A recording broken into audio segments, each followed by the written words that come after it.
नमस्कार दोस्तों, आप सभी का स्वागत करते हैं एक धमाकेदार वीडियो में। दोस्तों आज की इस वीडियो में भी हम लोग जानने वाले हैं कि मंडे मार्केट में हम लोग को मार्केट कैसी ओपनिंग करते हुए देखने को मिल सकती है। ओवरऑल मार्केट का रुख कैसे हम लोग को देखने को मिल सकता है। देखिए, मार्केट ओवरऑल अगर देखा जाए तो हम लोग को गिरावट के साथ देखने को मिल रही है। इसके कई सारे कारण निकल के आ रहे हैं, उस पर भी हम लोग चर्चा करेंगे। अगर उससे पहले अगर आप पीटीएसटी होल्डर है तो कल की मार्केट से रिलेटेड आपका कॉल होल्ड है या फिर पुट होल्ड है तो एक बारी कमेंट बॉक्स में जरूर बताइएगा, क्योंकि कल भी हम लोगों ने आपको बताया था कि मार्केट की ओपनिंग कैसी देखने को मिल सकती है और आज एग्जैक्टली वैसी ही ओपनिंग हम लोग को देखने को मिली है मार्केट में। चाहे हम लोग निफ्टी की बात करें चाहे बैंक निफ्टी की बात करें, काफी लोग मार्केट को पॉजिटिव लेके चल रहे थे कि हल्की फुल्की बढ़त हो गई तो इसका मतलब यही है कि भाई मार्केट पॉजिटिव हो जाएगी। लेकिन मार्केट में एज सच कोई बहुत ज्यादा पॉजिटिव न्यूज नहीं आई थी और मार्केट में यहाँ पे हम लोगों को आज के दिन गैप डाउन ओपनिंग या बोल सकते हैं ऑलमोस्ट फ्लैट ओपनिंग करके मार्केट गिरावट करते हुए देखने को मिली। तो वीडियो में हम लोग लास्ट में ये भी डिस्कस करेंगे कि मार्केट की ओपनिंग कैसी देखने को मिल सकती है। फिलहाल के लिए बात करें तो सेंसेक्स आज के दिन 1100 अंक तक टूटते हुए देखने को मिला। वहीं निफ्टी 50 जो है हम लोगों को 24,500 के लेवल के नीचे आते हुए देखने को मिली। अब इस गिरावट के पीछे कई सारे कारण बताए जा रहे हैं, करीब 5 कारण बताए जा रहे हैं। अगर उस पर हम लोग चर्चा करें तो यहाँ पे सबसे पहला कारण जो है वो बढ़ता भू राजनीतिक तनाव है, यानी कि अमेरिका इजराइल वर्सेस ईरान के बीच में जो बढ़ते तनाव की वजह से निवेशकों की जोखिम लेने की क्षमता है वो काफी कमजोर होते हुए हम लोग को देखने को मिली है। यानी कि ये जो वॉर की वजह से है, निवेशक इन्वेस्टमेंट करने से डर रहे हैं और उनको नहीं भरोसा है कि भाई मार्केट कभी भी गिर सकती है तो उनका लॉस हो सकता है, इसलिए वो इन्वेस्टमेंट करने से डर रहे हैं। वहीं पे इसी स्थिति से यह चिंता बढ़ गई है कि अगर ऊर्जा सप्लाई में बाधा आती है, जैसे कि हम लोगों ने बात किया था जल डमरू मध्य जो हम लोगों का समुद्री मार्ग था, अगर उसको बंद हो जाता है, अगर वो बंद हो जाता है तो कच्चे तेल की कीमतों पे असर इसका पड़ सकता है। हालांकि इससे रिलेटेड एक पॉजिटिव न्यूज जरूर निकल के आई है, आगे उस पर भी हम लोग चर्चा करेंगे। तो फिलहाल के लिए अगर हम लोग बात करें तो अगर ये रास्ता बंद हो गया तो इससे महंगाई बढ़ने और ग्लोबल इकोनॉमी की ग्रोथ पर असर पड़ते हुए हम लोग को देखने को मिल सकता है। वहीं पे अगर हम लोग बात करें कमजोर ग्लोबल संकेत की तो एशियाई बाजार में गिरावट का असर भारतीय बाजार पर दिख रहा है। साउथ कोरिया का कॉस्पी इंडेक्स 1% से ज्यादा गिरावट के साथ हम लोग को कारोबार करते हुए देखने को मिल रहा है। वहीं पे अमेरिकी शेयर बाजार भी गुरुवार को गिरावट के साथ ही बंद होते हुए हम लोग को देखने को मिले थे। वहीं पे अगर हम लोग कच्चे तेल की कीमतों की बात करें तो इसमें काफी तेजी से उछाल देखने को मिल रहा है, जो कि काफी बड़ी निगेटिव खबर है हम लोगों के लिए, क्योंकि करीब 5% तक हम लोग को बढ़ते हुए देखा था क्रूड ऑयल का प्राइस और इस समय $86.28 प्रति बैरल तक पहुंच गया है, जो इसके पिछले 20 महीनों का सबसे ऊंचा स्तर है। वहीं पे अगर हम लोग बात करें तो शुक्रवार करीब 9:15 के आसपास या लगभग $84.4 प्रति बैरल था, लेकिन अभी फिलहाल के लिए 86.28 चलते हुए हम लोग को देखने को मिल रहा है। अच्छा, चौथा सबसे हम लोगों का जो बड़ा कारण है मार्केट में गिरावट का वो है विदेशी संस्थागत निवेशक, यानी कि जो एफआईज है उनकी लगातार बिकवाली हम लोग को देखने को मिल रही है।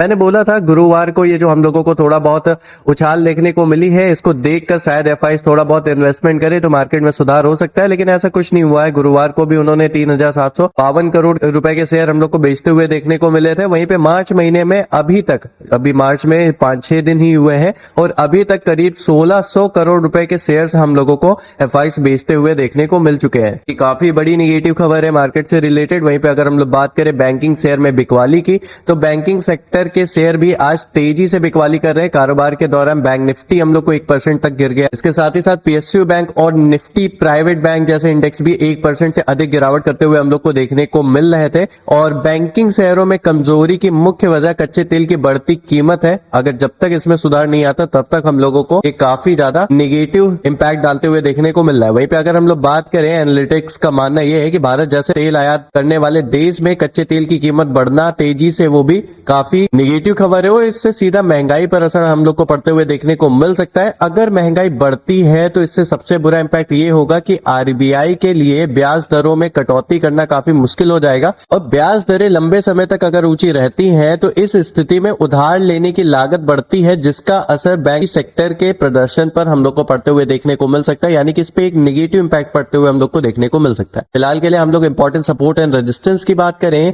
तो निफ्टी 50 का 24,400 से 24,350 का अभी फिलहाल के लिए काफी इंपॉर्टेंट सपोर्ट रेंज देखने को मिल रहा है। वहीं पर रेजिस्टेंस की बात करें तो 24,750 से 24,850 का लेवल जो है ये हम लोगों को इंपॉर्टेंट रेजिस्टेंस की तरह देखने को मिल रहा है। वहीं पे बैंक निफ्टी की बात करें तो 57,500 से 57,800 का लेवल हम लोग के लिए इंपॉर्टेंट सपोर्ट बना हुआ है।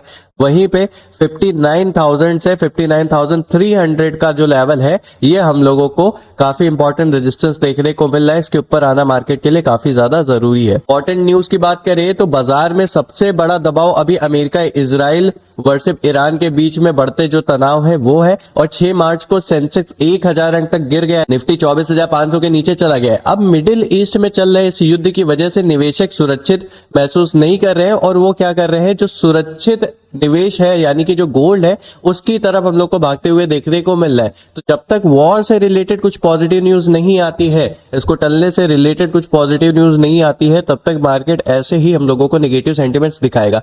वहीं पे कच्चे तेल की कीमतों की बात करें तो ये काफी हाई चल रही है और 2024 के बाद अपने सबसे उच्चतम स्तर पर देखने को मिल रही है। तो कल हम लोगों को अगर कच्चे तेल में थोड़ा बहुत सुधार देखने को मिलता है, या आज रात में भी अगर थोड़ा बहुत कच्चे तेल की कीमतें गिरती हैं, तो फिर कल इसके सेंटिमेंट्स पे थोड़ा बहुत असर पड़ते हुए देखने को मिलेगा। वहीं एफआईज एंड डीआईज के डेटा के ऊपर चर्चा किया ही है। एफआईज ने हम लोग को कल के दिन भी बिकवाली करते हुए देखने को मिले, उसके बदले जो डीआईज है वो लगातार मार्केट को सपोर्ट देने की कोशिश कर रहे हैं, वो लगातार खरीदी कर रहे हैं अभी फिलहाल के लिए मार्केट में। अच्छा, कुछ इंपॉर्टेंट खबरें भी हैं, जैसे कि हम लोग का रिलायंस इंडस्ट्री से एक निकल के आ रही है, जैसे कि जियो का जो आईपीओ है उसमें देरी के खबरों के कारण शेयर बाजार पर दबाव रह सकता है। वहीं पे अगर हम लोग बात करें बैंकिंग स्टॉक की, तो एचडीएफसी और आईसीआईसी बैंक की में बिकवाली जो देखी गई है, सोमवार को इनकी रिकवरी पर सबसे ज्यादा नजर रहेगी। अगर इन दो स्टॉक की रिकवरी होती है, थोड़ा बहुत इसमें पॉजिटिव माहौल रहता है, तो ये बैंक निफ्टी को सहारा देगा। हो सकता है बैंक निफ्टी थोड़ा बहुत पॉजिटिव मोमेंटम करे। वहीं आईटी और फार्मा इंडस्ट्री से बात करें तो बाजार की गिरावट में ये सेक्टर थोड़े से डिफेंसिव माने जा रहे हैं, यानी कि सुरक्षित माने जा रहे हैं। तो यहाँ पे क्रूड ऑयल से रिलेटेड जो पॉजिटिव खबर की बात कर रहा हूं वो निकल के आ रही है रसिया की तरफ से। Russia will send 9.5 million barrels of oil to India to help with a supply shortage, यानी कि इंडिया में जो अभी ऑयल की सप्लाई शॉर्टेज हो रही है, तो रसिया ने हेल्प करने की यहाँ पे बात की है, और वो 9.5 मिलियन बैरल्स ऑफ ऑयल हम लोगों को सप्लाई करने वाला है, जिससे मार्केट के सेंटिमेंट्स पे हम लोगों को सुधार होते हुए हम लोग को देखने को मिल सकते हैं। खास करके ऑयल ही हम लोगों की सबसे बड़ी प्रॉब्लम बनी हुई है, और अगर इसकी प्रॉब्लम सॉल्व हो गई तो फिर ओवरऑल मार्केट के सेंटिमेंट्स भी हम लोग को सुधरते हुए देखने को मिल सकते हैं। देखते हैं मंडे का इस पे क्या असर पड़ता है। तो ये अभी फिलहाल के लिए सबसे बड़ी पॉजिटिव खबर है मार्केट से रिलेटेड। फिलहाल के लिए हम लोग एक बार इसकी टेक्निकल एनालिसिस कर लेते हैं। तो अभी देखा जाए तो निफ्टी का 15 मिनट का चार्ट हम लोगों ने ओपन कर रखा है, और मार्केट की आज की जो क्लोजिंग हुई है वो 24,470 के आसपास हम लोगों को देखने को मिली है। ठीक है, मार्केट के लिए काफी ज्यादा जरूरी है कि 24,400 के ऊपर टिकना। अगर इसके ऊपर टिकता है और खास करके अगर लेवल तोड़ता है आपका 24,700 का, तो एक पॉजिटिव मोमेंटम मार्केट में देखने को मिल सकता है। वहीं पे अगर मार्केट लूज कर देता है 24,335 का लेवल, या फिर बोल सकते हैं 24,300 का लेवल, तो मार्केट में फिर से गिरावट का सिलसिला कंटिन्यू होते हुए हम लोग को देखने को मिल सकता है। फिलहाल के लिए जो पॉजिटिव न्यूज आई है उसके अकॉर्डिंग अगर देखा जाए तो मार्केट में हो सकता है मार्केट की फ्लैट ओपनिंग हो, मार्केट सबसे पहले 24,700 का लेवल तोड़े और मार्केट में हम लोगों को अपसाइड जाते हुए देखने को मिले। तो मंडे मार्केट से रिलेटेड अभी तो सारी नेगेटिव न्यूज है, लेकिन एक काफी बड़ी पॉजिटिव न्यूज निकल के आई है, तो उसको देखते हुए हम लोग यहाँ पे फ्लैट टू गैप अप का यहाँ पे व्यू लेकर चल रहे हैं निफ्टी में। वहीं पे अगर हम लोग चर्चा करें बैंक निफ्टी की, तो बैंक निफ्टी भी हम लोगों को काफी ज्यादा गिरावट आज करते हुए देखने को मिला है। करीब 57,800 के लेवल के नीचे जाते हुए देखने को मिला, यानी कि क्लोजिंग इसकी हुई है 57,782 के आसपास। अब काफी ज्यादा जरूरी है ये 57,700 या 600 के ऊपर टिका रहा है, और इसका पहला टारगेट तो यही होगा 58,000 का या फिर 58,200 के आसपास। इसमें भी अगर क्रूड ऑयल में सुधार होता है तो आपको पता है बैंक निफ्टी में एक पॉजिटिव खबर बनते हुए ये निकल के आते हुए हम लोग को देखने को मिलेगी। तो मंडे मार्केट से रिलेटेड इसमें भी मेरा view flat to gap up का है। बाकी आज की वीडियो आपको कैसी लगी, एनालिसिस कैसी लगी, एक बार कमेंट बॉक्स में जरूर बताइएगा। बाकी इसकी एक और वीडियो आपको कल मिलने वाली है, उसको जरूर देखिए। उसमें हम लोग एफआईज डेटा और साथ ही साथ ओआई डेटा के ऊपर भी चर्चा करेंगे। फिलहाल के लिए इस वीडियो में इतना, मिलते हैं नेक्स्ट वीडियो में। तब तक के लिए जय हिंद, वंदे मातरम, धन्यवाद।